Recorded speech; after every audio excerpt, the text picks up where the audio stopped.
Hinamak na manugang. Kabanata 227. Nagsalubong ang kilay ni Alex Dixon.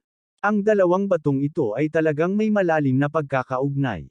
Hinawakan niya ang dalawa sa kanyang mga kamay at hinigop ang pinagsamang espiritong enerhiya sa kanyang katawan.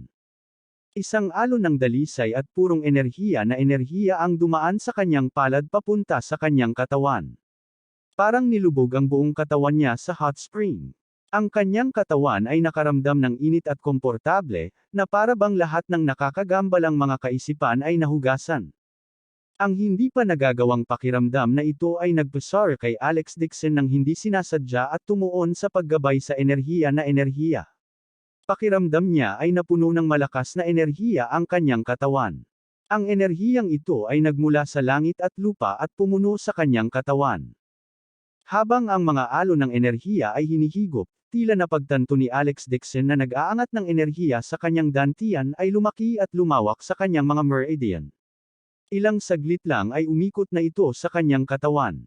Pwede ba ito ay foundation establishment? Tuwang-tuwa si Alex Dixon. Ayon sa 9 Profound Heaven Scripture, kung ang mga katangian ng enerhiya ay maaaring umikot sa pamamagitan ng Great Cycle Revolution, ginamit ito na nakagawa siya ng isang pambihirang tagumpay sa kanyang cultivation at na-reforged ang kanyang root bone. Matapos hugasan ang kanyang utak at humiwalay sa kanyang mortal na katawan, siya ay tumuntong sa elementarya sa yugto ng paglilinang. Ang Peace Fugi Stone na ito at ang Rising Sky Stone ay talagang mga kayamanan. Malaki ang naitulong nila sa kanyang paglilinaw. Habang si Alex Dixon ay nasa sabik, isang pag-akyat ng spiritual chi ang biglang bumangon sa kanyang katawan. Agad na napailing ang espiritual na chi, na naging sanhi ng pag-ikot ng kanyang chi at dugo. Naging itim ang kanyang paningin, at bumagsak siya sa lupa. Nahulog din ang bato sa kamay niya sa lupa. Napabuga ng hangin si Alex Dixon, at agad na inayos ang spiritual chi sa kanyang katawan na umuusad sa panloob na kaguluhan. Ito ay dahil ang yugto ng kanyang paglilinang ay masyadong mababaw, at ang kanyang katawan ay hindi nakatanggap ng gayong malakas na dagdag na enerhiya. Maiisip na lang niya ito sa hinaharap. Katatapos lang niyang ayusin ang paghinga at itatabi na sana ang bato. Biglang natigilan si Alex Dixon. Panay ang tingin niya sa lupa. Hindi pwede. Dalawang napakatigas na bato ang nabasag na parang mga itlog. Ano ang nangyayari? Nawasak ang mga bato. Sa sandaling ito, biglang nakita ni Alex Dixon ang isang bagay na nagniningning sa mga sirang bato sa lupa. Agad siyang tumingkayad, itinabi ang mga labi, at pinulot ang kumikinang na bagay. Ano ito? Gulat na napatingin si Alex Dixon sa bagay sa kanyang palad. Ang bagay na ito ay mukhang dalawang buto. Parang ginkgo, pero black and white ang panlabas na shell.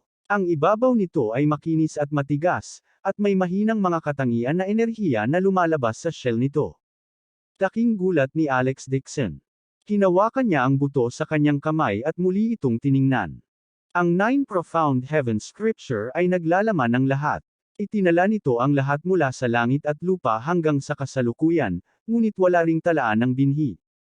Anong uri ng binhi na ito? Nakatago talaga ito sa dalawang bato. Muli niyang dinampot ang mga bato sa lupa at tiningnan ang mga ito. Nakita niya na ang panlabas na layer ng bato ay naging ordinaryong mga fragment ng bato at wala ng enerhiya. Tila ang dalawang binhing ito ay mula pa noong unang panahon.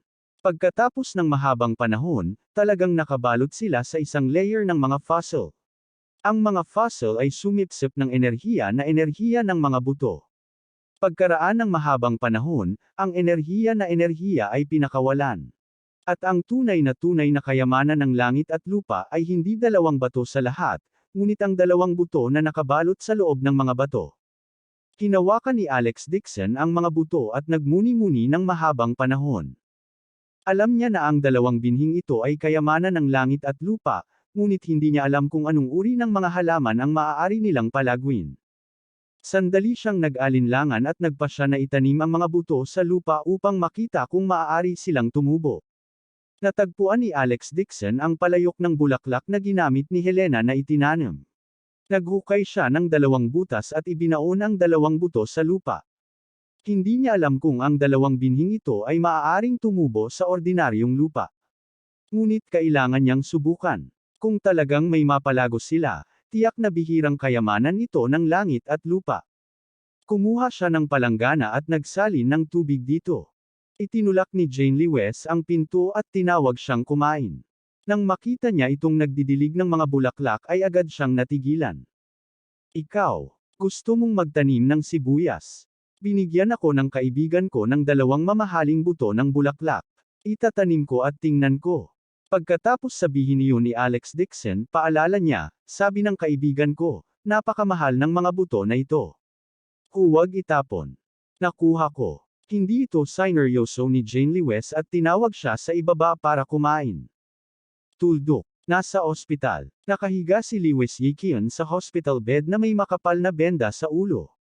Namamaga ang kanyang mukha na halos hindi na makilala ang kanyang orihinal na anyo. Si Lewes Mingfeng, na nasa tabi niya, ay hindi mas mahusay. Nabali ang kanang paa niya na natatakpan ng plaster.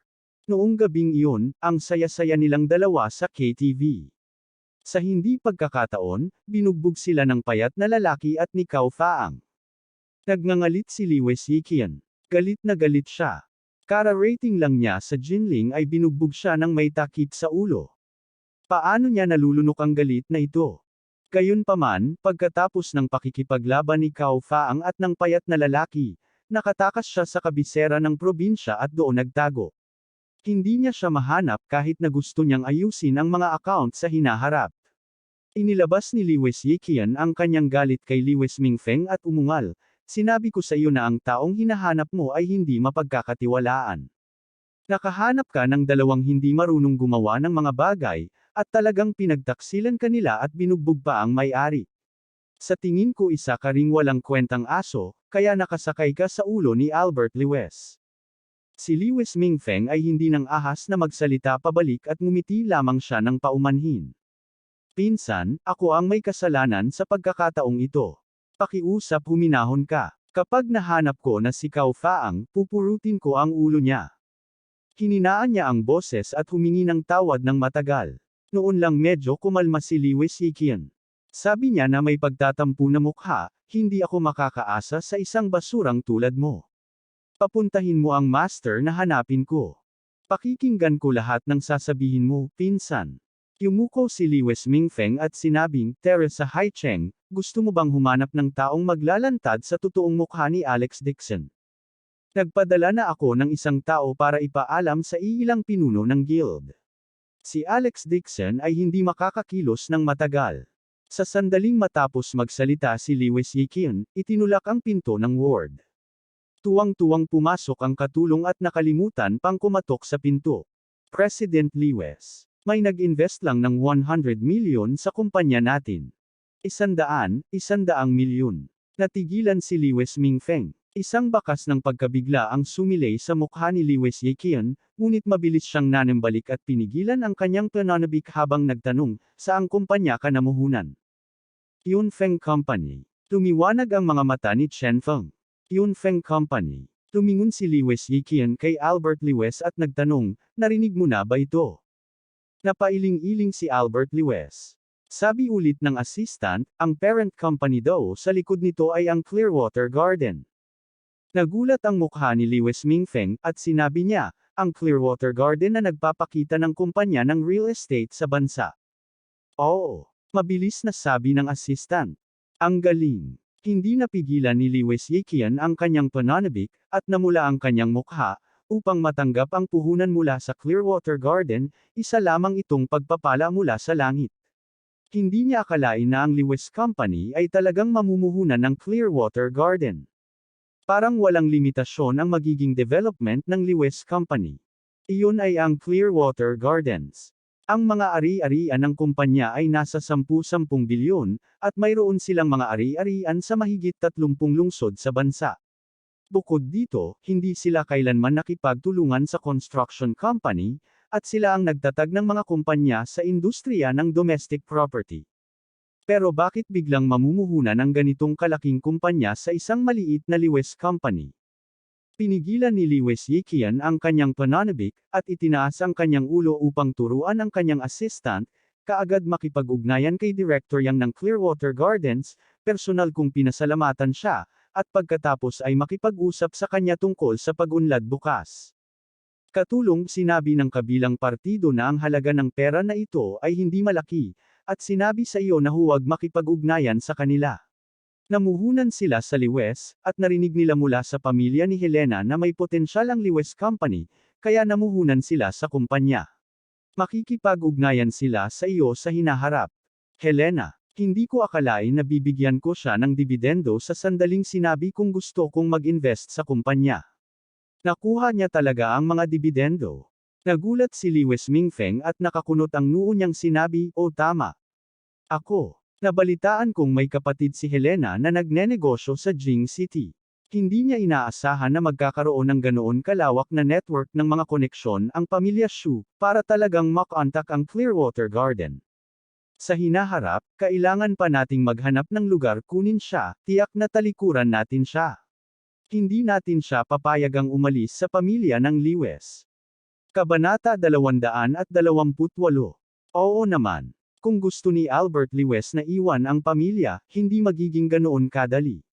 Dapat siyang mag-ambag sa pamilya. Nasa sabik pa rin si Liwes Yikian, at sinabing, mukhang ang mangyayari na estratehikong plano ng Clearwater Garden ay ang ating Jinling City. Pagdating ng panahon, ang Liwes Company ay magkakaroon ng tulong ng Clearwater Garden, at naniniwala ako na ito ay sa lalong madaling panahon maging isang first-rate na kumpanya. Hindi pa nakakabawi si Liwes Mingfeng mula sa kanyang pagkakabigla, at ang kanyang puso ay napuno ng inggit. Sa orihinal, ang Liwes Company ay kanya, at kung hindi dahil sa pagkabangkarote, hindi ito binili ni Liwes Yikian. Kung ganoon nga, hindi ba magiging kanya ang 100 million yuan investment? Bagamat hindi masaya si Liwes Mingfeng, wala siyang lakas ng loob na labanan si Liwes Yikian. Isang ngiti lang ang nailabas niya. Congratulations, President Liwes. Mag-strike tayo habang mainit ang plants. Mabilis na anyayahan ang iyong master at tapusin si Alex Dixon ng isang beses, para maiwasan niya ang pag-unlad ng kumpanya. Nasiyahan si Liwes Yikian sa kanyang tagumpay. Tumango siya at sinabing, ipinaalam na namin sa kanya. Darating siya bukas. Hanggat walang Alex Dixon sa mundo, at napipilitan si Albert Liwes, masunurin siyang babalik sa pamilya at gagamitin, sa amin tulad ng nakaraan. Nakahinga ng maluwag si Liwes Mingfeng, at isang bakas ng lamig ang sumilay sa kanyang mga mata. Noong huling pagkakataon, nang pumunta ang kanyang anak kay Haicheng upang gamutin ang kanyang karamdaman, dumating siya ng malaking kawalan, at muntik na siyang mahulog sa mga kamay ni Alex Dixon. Sa pagkakataong ito, dapat niyang patayin si Alex Dixon at ipaghiganti ang kanyang anak. Tungkol naman sa buhay at kamatayan ni Albert Liwes, wala itong kinalaman sa kanya. Kailangan lang niyang kunin ang ari-arian ng pamilya ni Albert Liwes. Tuldok. Kinabukasan ng hapon. Umuulan at napakalamig ng panahon. Gayunpaman, lahat ng miyembro ng Liwes family ay nagtipon sa pintuan, habang naghihintay sa ilalim ng ulan. Walang hawak na payong, at lahat sila ay basang-basa sa ulan. Hindi makagalaw sina Liwes Yikian at Liwes Mingfeng, kaya kanya-kanya silang inalalayan ng dalawang bodyguard sa pasukan. Maging si Old Lady Liwes na may hawak na tungkod, ay nakatayo sa gilid na nanginginig ang katawan. 12 ng mga tao ng Liu family ang mukhang kinakabahan, naghihintay sa labas ng pinto. Sa oras na ito, dahan-daang dumaan ang isang linya ng mga karwahe mula sa kalye. Nandito na si Master. Nabuhayan ang loob ni Liwes Mingfeng at ang kanyang ekspresyon ay naging mas magalang. Dahan-daang nagmaneho ang motorcade papunta sa harapan ng bahay ni Liu at huminto. Wala sa posisyon si Liwes Yikian na sumulong, kaya tinawag niya si Mark Liwes at ang kanyang kapatid na babae para salubungin sila. Mabilis na naglakad si Mark Liwes at binuksan ang pinto ng isang Rolls-Royce sa harapan. Yumuko siya at magalang na sinabi, Master Ching Yun, mangyaring lumabas sa kotse. Lumabas sa kotse ang isang lalaking nasa katanghaliang gulang na nakasuot ng mahabang itim na damit. Ang kanyang katawan ay napakapayat na halos balat at buto. Mapatla ang kanyang mukha at nakausli ang kanyang pisngi. Walang ekspresyon siya, kung hindi lang dahil sa agila niyang mga mata, mukha siyang peke sa unang tingin. Tumangala ang nasa katanghaliang gulang at sumulyap kay Mark Lewis. Bahagya siyang tumango kay Mark Lewis bilang pakiramdam. Si Mark Lewis ay maingat na nagbukas ng isang itim na payong at nais itong hawakan para sa kanya. Hindi na kailangan. Walang pakialam na iwinagayway ng nasa katanghaliang gulang na lalaki ang kanyang kamay. Umiti ng paumanhin si Mark Lewis. Umuulan. Natatakot akong mabasa ang damit ni Master. Sabihin mo lang sa ulan na huwag umulan. Hindi pa ba sapat iyon? Natigilan si Mark Lewis. He smiled coyly and said, Master, nagbibiro ka. Paano ko makokontrol ang panahon? Bago pa siya makatapos, nakita niyang casual na naglabas ng dilaw na anteng-anteng ang nasa katanghaliang gulang na lalaki at itinapon ito sa hangin. Ang dilaw na anteng-anteng ay agad na lumiwanag sa hangin at mabilis na nasunog sa itim na abo na nahulog. At sa isang iglap, biglang bumuhos ang makulimlim na panahon. Himala talagang tumigil ang ulan. Natigilan si Mark Lewis. Ibinuka niya ang kanyang bibig sa gulat at subconsciously tumingin sa langit. Nakita niyang unti-unti ring naglaho ang madilim na ulap sa kalangitan, na nagpapakita ng sinaunang sikat ng araw. Hindi alam ni Mark Lewis, kundi pati na rin ang lahat ng miyembro ng pamilyang Liu ay may gulat na ekspresyon sa kanilang mga mukha. Hindi sila makapagsalita. Kaya niyang kontrolin ang hangin at ulan. Paano ito magagawa ng isang mortal? Nagulo ang isip ni Mark Lewis nang makita ito. Nakada pa siya sa lupa at halos lumuhad. Nagulat si Old Lady Lewis hanggang sa halos hindi na siya makatayo ng matatag, at tuwang-tuwa siyang bumulong, Guro. Isa kang Diyos. Ang grupo ng mga tao ng Liu family ay nagulat din at nabigla. Mahina hong sinabi ng nasa katanghaliang gulang na lalaki, patawagin ang hangin at ipatawag ang ulan, ito ay isang maliit na pandaraya lamang. Huwag kang kabahan. Pagkasabi niyon ay humakbang siya pasulong. Bumalik sa katinoan si Lewis Yikian at mabilis na nagtungo para batiin siya. Magalang siyang ngumiti ng paumanhin. Master Qingyan, patawarin mo sana ako sa abala ko sa paa. Hindi kita personal na malugod. Ano bang problema ng mga paa mo? Kumunat ang noo ng medyo may edad na lalaki. Bumaba ang kanyang tingin sa saklay na sinasandalan ni Lewis Yikian. Isang bakas ng puot ang sumilay sa mukha ni Lewis Yikian. Kinagat niya ang kanyang mga ngipin at sinabing, nagpunta ang pinsan ko para maghanap ng makakaharap kay Alex Dixon. Hindi ko alam kung anong pakulo ang ginamit niya. Tumalikod ang mga taong ito at sinira ang kumpanya ko. Sinaktan pa nila ako. Master Qingyan, parusahan mo si Alex Dixon. Nagdusa ang Lewis family ko dahil sa kanya. Napilayan din ang kamay ng apo ko. Lumakad pasulong si Old Lady Lewis na may saklay sa kamay. Sa isang taos-pusong pananalita, sinabi niya, basta si Master ay kumikilos, ang aking Lewis family ay handang magbayad ng anumang halaga. Tao ako, hindi kailangang mabalisa. Sabi ng nasa katanghaliang gulang na lalaki, binigyan na ako ni Boss Liu ng 50 milyong yuan bilang kabayaran. May utang din kaming buhay ni Alex Dixon na dapat bayaran. Ang dahilan pumunta ako dito sa pagkakataong ito ay para kunin ang buhay ni Alex Dixon. 50 milyong yuan bilang kabayaran. Kahit na sa mga Lewis, hindi ito maliit na halaga.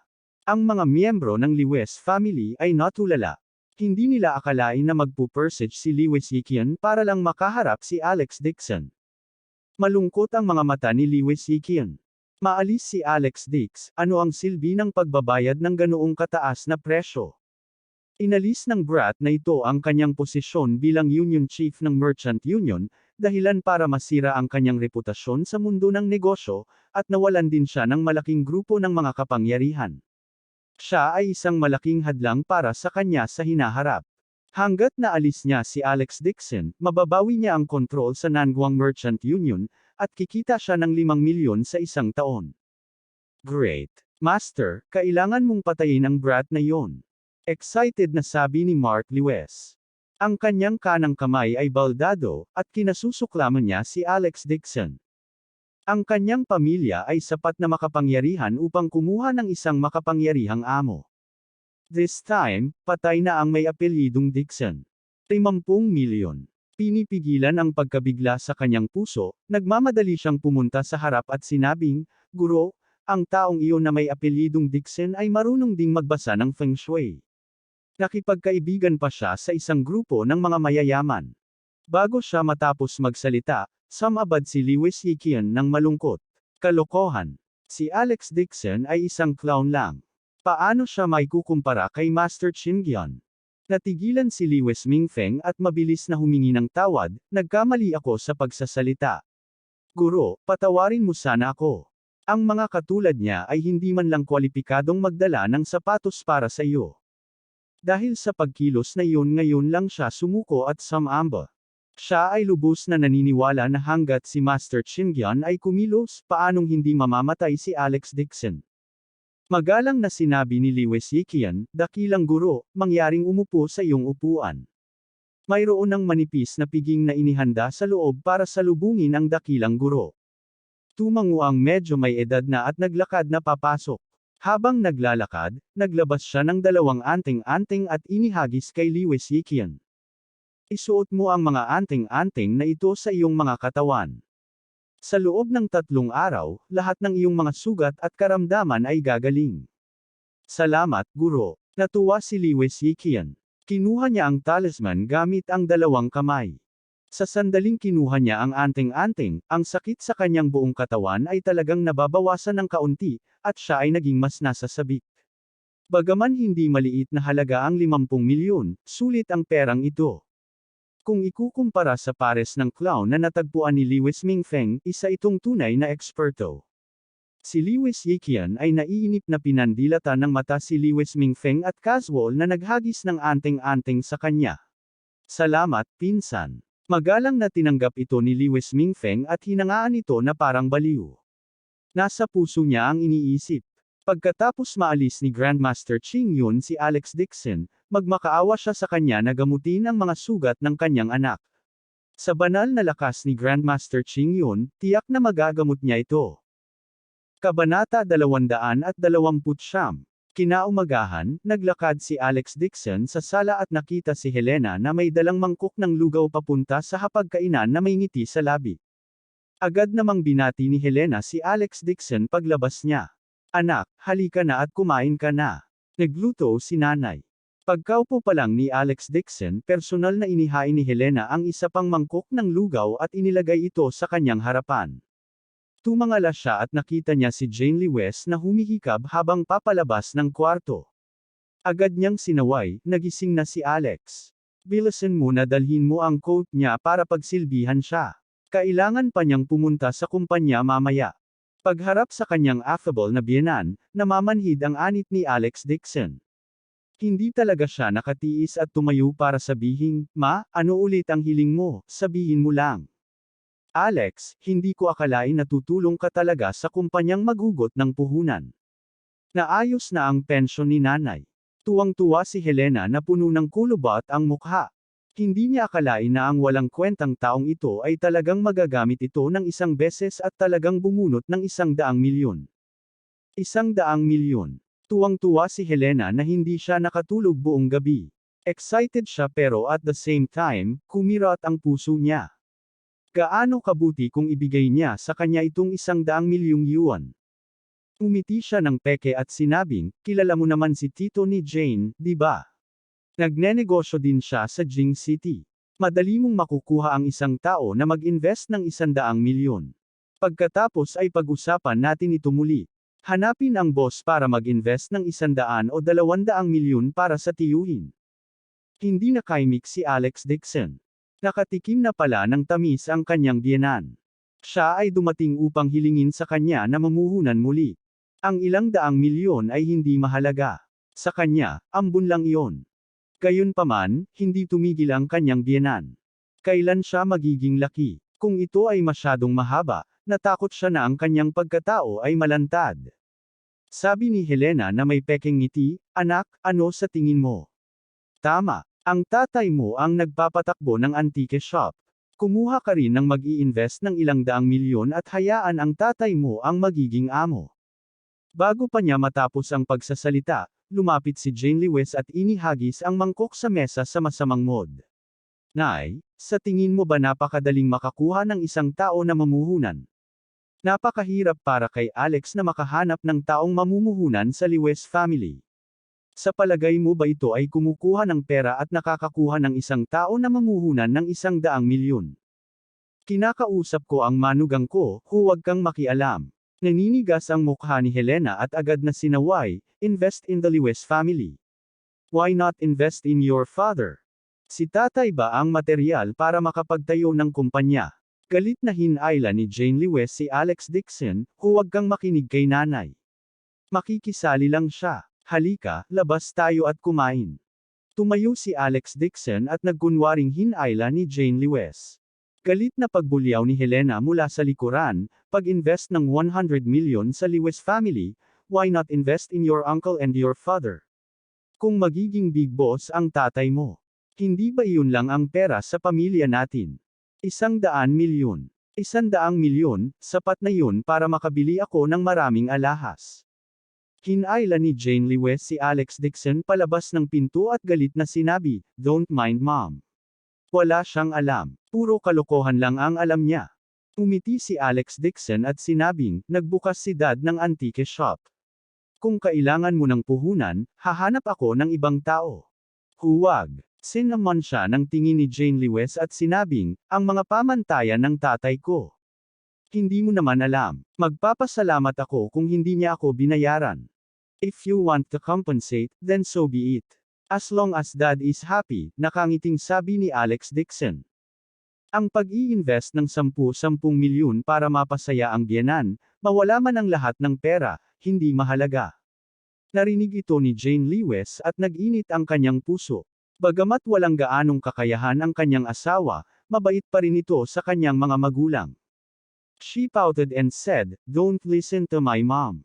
Bumili ka muna ng gulay at uuwi ka na lang mamaya. Kung hindi, dadating si nanay at guguluhin ka na naman.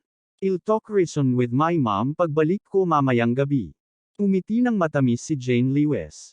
Tumitaw ang dalawang dimples sa kanyang pisngi. Umiti si Alex Dixon at tumango. Sobrang protective sa kanya ng asawa niya. Kahit mag-invest siya ng 100 milyon para sa Lewis family, sulit pa rin. Ang pera ay wala. Hanggat masaya ang kanyang asawa, kaya niyang gumastos hanggat gusto niya. Higit pa rito, ang pera na iyon ay babalik sa kanyang mga kamay. Matapos ipadala si Jane Lewis sa kumpanya, pumunta si Alex Dixon sa palengke para mamasyal. Sa mga panahong iyon, 2 beses siyang tinawag ng kanyang biyenan, ngunit hindi siya sumasagot. Nag-ikot-ikot siya sa palengke at hapon na lang umuwi na may dalang gulay. Anyway, sa oras na ito, lumabas si Helena para maglaro ng mahjong kasama ang kanyang mga kaibigang mahjong gaya ng dati at wala sa bahay. Upang makadaan sa shortcut, dumaan si Alex Dixon sa isang eskinita. Malabo, naramdaman niyang may pares ng mata na nakatingin sa kanya. Ngunit nang tumangala siya, nakita na lamang niya ang mga taong paparating at papasok sa eskinita, at ang kabilang partido ay nagtatago sa karamihan. Si Alex Dixon ay hindi nagpakita ng anumang ekspresyon, at nagkunwaring walang alam habang naglalakad siya pasulong. Naglalakad pa lang siya papunta sa entrance ng eskinita nang biglang naging maaliwalas ang lagay ng panahon, na 10,000 milya ngayon ay maaliwalas. Umihip ang mga malalakas na hangin sa lahat ng direksyon, lumilipad ang buhangin at lumilipad ang mga bato. Uulan. Malakas na naghiyawan ang mga naglalakad sa kalsada habang tinamaan sila ng buhangin at mga bato hanggang sa napahawak sila sa kanilang mga ulo at nagtakbuhan. Hindi nagtagal, wala na silang makita. Ang eskinita na kanina pa mataong ay biglang nawala ng laman. Si Alex Dixon naman ay nakatayo sa eskinita at hindi gumagalaw. Malamig niyang inangat ang ulo at tumingin sa harapan niya. Hindi kalayuan sa kanya ay nakatayo si Black Man. Ang lalaking ito ay kasing payat ng kawayan. Kasing puti ng papel ang mukha nito at malamig na nakatitig sa kanya. Bigla naman siyang nagtaas ng kamay. Agad na umungol ang mga malalakas na hangin, na naging sanhi ng pag-ugoy ng Dow Tree at nagdulot ng kalituhan. Isang 10,000 taong gulang na berdeng puno sa tabi ng kalsada na kasing kapal ng mga braso ng isang matanda ay hindi makayanang umindayog. Sa pamamagitan ng isang katsa, nahati ito sa 2 piraso na may isang katsa. Tunog. Bumangon ka. Malakas na sigaw ng Blackman at itinulak ang kanyang mga palad pasulong. Ang 10,000 taong gulang na berdeng puno ay agad na tinangay ng isang malakas na bagyo ng hangin, at ito ay sumulpat kay Alex Dixon na may sumipol. Tahimik lang na nakatayo doon si Alex Dixon, hindi gumagalaw. Umihip ang mga malalawak na hangin sa kanyang paligid, ngunit tila nabubuo ang vacuum sa kanyang katawan, kahit ang sulok ng kanyang damit ay hindi gumagalaw. Nang makita na ang puno ng binata ay malapit ng mataman si Alex Dixon, ang mukha ng zombie ng Blackman ay sa wakas ay nagpakita ng bakas ng pang-aalipusta. Biglang napawi ang ngiti niya. Dahil ang puno ay nakahover talaga sa harap ni Alex Dixon, na parang nakatanggap ng hindi nakikitang nangyayari, talagang nanatili itong hindi gumagalaw sa hangin. Sumimangot si Blackman at muling itinulak ang kanyang mga palad pasulong. Ang 10,000 taong gulang na berdeng puno ay nagpakawala ng kaluskos dahil ito ay nasa ilalim ng mga presyo. A petty trick, how dare you try to play tricks in front of me? Malamig na sabi ni Alex Dixon at pinitik ang daliri. Boom! Ang 10,000 taong gulang na berdeng puno ay sumabog sa mga piraso at bumangga sa Blackman. Hehe! May talino ka! Umisi si Blackman at hindi gumalaw. Kinaway-kaway niya ang kamay niya. Ang ilang kahoy na estaka ay tumama sa isang di nakikitang pader at gumawa ng kaluskos. Nahulog sila sa lupa at naging piraso ng kahoy. Hinawakan ni Alex Dixon ang basket ng gulay at dahan-daang itinaas ang ulo. Sino ka? Isang matinding liwanag ang sumilay sa mga mata ni Blackman. Madilim niyang sinabi, Alex Dixon, naaalala mo ba si Eugene Hai? Yung panloloko na may apelyidong Yu. Kumunot ang noo ni Alex Dixon at casual na sinabi, napatay siya sa kidlat ko. Bakit? Kilala mo ba siya? Naalala niya na noong feng shui gathering na inorganisa ng Treasure Pavilion Master, inilabas ni Eugene Hai ang makamandag na ood para saktan ang mga tao. Sa sobrang galit, ginamit niya ang Heaven Thunder at ginawa itong uling. Bago siya namatay, binyantaan siya ni Eugene Hai na may maghihiganti sa kanya. Hindi ito isinasapuso ni Alex Dixon. Matapos ang mahabang panahon, halos nakalimutan na niya ito. Hindi niya inaasahan na may darating talagang naghahanap sa kanya. Kabanata 230. He's my junior brother, but he died in your hands. It was his own incompetence na hindi niya masisisi ang iba. Tinitigan ni Blackman si Alex Dixon at ginisyon. Ngunit siya ay namatay na masyadong miserable, na nasira ang reputasyon ng aking sekta. Dapat mong gamitin ang iyong dugo upang palakasin ang prestihiyo ng aking sekta. Ang kanyang tono ay nagyayelong malamig, at nagdulot ito ng panginginig sa gulugod ng mga tao. Hindi nila maiwasang kiligin. Malumanay na sabi ni Alex Dixon, basta may kakayahan ka, pero kailangan ko ring ipaalala sa iyo na wala akong pakialam sa mga asong ligaw sa tabing daan, ngunit ang mga baliw na aso na dumating sa aking pintuan ay mamamatay lamang sa harap, sa akin. Hehe, ang yabang talaga ng batang ito. Malamig na ngumisi si Blackman. Gayunpaman, kahit anong yabang mo, 3 araw ka lang mabubuhay. Hindi ako makikipagtalo sa mga patay. Ipinapangako ko sa iyo na mamamatay ka ng mas kawawa kaysa sa aking nakababatang kapatid. Aaliwin ko ang kanyang kaluluwa sa langit. Pagkatapos sabihin iyon, ikinaway ni Blackman ang kanyang kamay. Isang bagyo ng marahas na hangin ang nagdala ng buhangin at mga bato habang ito ay humahampas. Hindi kumikibo si Alex Dixon. Agad na kumawala ang mabangis na hangin sa kanyang harapan. Sa isang iglap nawala rin ang figure ni Blackman sa entrance ng eskinita. Nagkalat ang maitim na ulap sa kalangitan, at bumalik ang maaliwalas na panahon. Parang walang nangyari. Ibinaba ni Alex Dixon ang kanyang ulo at tiningnan ang malaking bag ng mga gulay sa kanyang kamay. Kung hindi lang siya nagmamadaling umuwi at magluto, kaso bumalik si Helena para magalit siya, hindi makakatakas sa kamay niya ang itim na lalaking ito. Tungkol naman sa pananakot ng kabilang partido, itinuring lamang ito ni Alex Dixon bilang isang umutot. Nakapasok na siya sa unang yugto ng Foundation Establishment, habang ang kabilang partido ay may mortal na katawan lamang. Isang mortal lang, walang iba kundi isang payaso. Pagka-uwi, gumuhit si Alex Dixon ng ilang papel na anting-anting at idinikit sa mga dingding sa 4 na direksyon, sa silangan, timog, at kanluran ng bahay. Inutusan niya si Jane Lewes na huwag silang punitin. Kailangan bang idikit ito sa bahay? Kakaiba ang ekspresyon ni Jane Lewes at labis siyang naguguluhan. Hindi maganda ang mga araw na ito. Madaling maakit ang malas. Sabi ni Alex Dixon, makinig ka lang sa akin. Idikit mo lang ito ng ilang araw at sabihin kay nanay na huwag pag-usapan iyon. Kalokohan ang sinasabi mo. Sabi nga ni Jane Lewes, pero hindi pa rin niya maiwasang sumang-ayon. Pagkatapos ay sasabihin ko kay nanay na siya ay napakapamahiin at hindi ito mapupunit. Naisip ito ni Alex Dixon at nag-aalala pa rin. Isinubo niya ang isa pang peace talisman sa ilalim ng sofa. Ang 4 na papel na anting-anting ay ang universe returning to one geomantic omen meeting na kanyang itinakda. Ang ganitong uri ng geomantic omen meeting ay tila simple, ngunit isa itong top-level na exorcism trap. Kahit anong klaseng kasamaan si Chong, maaari itong harangan. Magiging backfire din ito sa kabilang partido. Kung ito ay magaan, ito ay magdudulot ng panloob na pinsala at pagsusuka ng dugo. Kung seryoso ito, mawawalan ito ng buhay sa lugar. Sa buong kaharian ng hangin at tubig ng Nanguang, posible na ang buong mundo ay mapabilang sa geomantic omen meeting. Siya lang naman.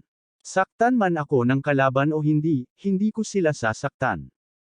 Gayunpaman, kung nais ng isang tao na gumawa ng isang bagay ng palihim, huwag mong sisihin sa pagiging walang awa. Tuldok. Ang tirahan ni Lewes. Umupo si Ching Yunshu sa head seat na may mapagmataas na ekspresyon sa kanyang mukha. Si Lewes Yiqian, Lewes Mingfeng, at ilang iba pang miyembro ng pamilyang Lewes ay nakaupo sa paligid ng mesa na may magalang na ekspresyon sa kanilang mukha. Kumuha si Ching Yunshu ng isang baso ng alak mula kay Lewes Yiqian at mahinahong sinabi, nakipagpalitan na ako ng suntok kay Alex Dixon. Ang batang ito ay may kaunting kasanayan, ngunit ito ay ganoon lang.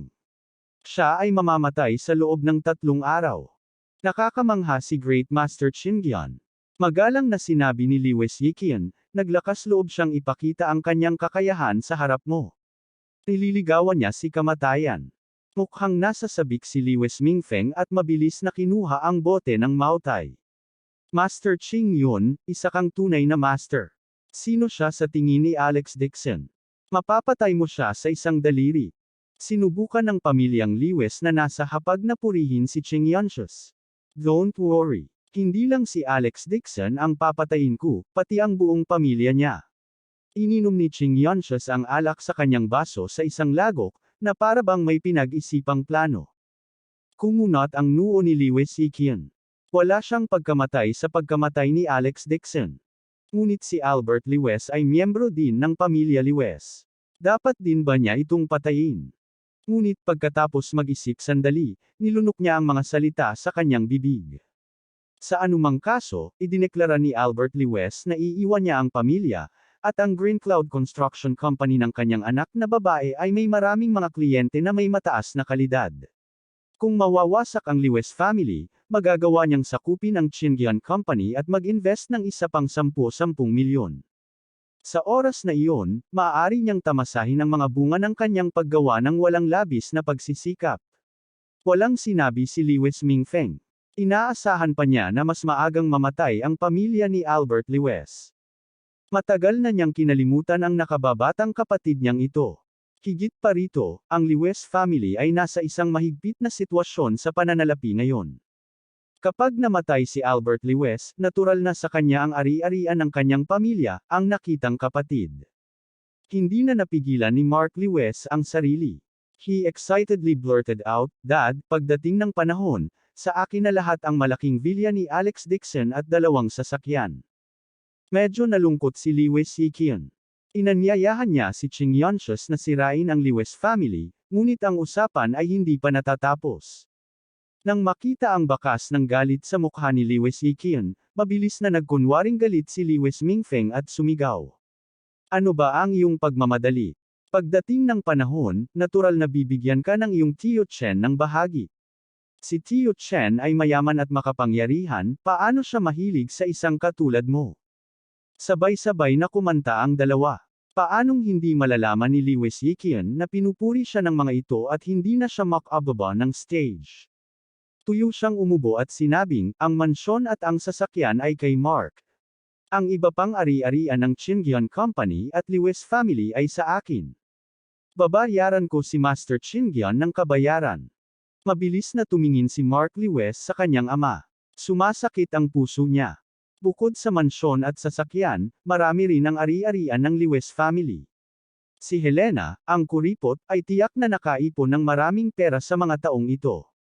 Bukod pa rito, umuunlad ang negosyo ng kumpanya ni Jane Lewis, kaya dapat may ipon din siya. May gusto siyang sabihin, ngunit sumimangot si Lewis Mingfeng at sinenyasan siyang tumahimik. Kaya lang sumuko si Mark Lewis at lihim na nagkalkula sa kanyang puso. Babantayan niya ang pamilya ni Albert Lewis sa lahat ng oras. Kung may mangyari man, ang unang mang-aagaw ng ari-arian, at makakakuha siya ng abot ng kanyang makakaya. Nagkunwari siyang pumunta sa banyo.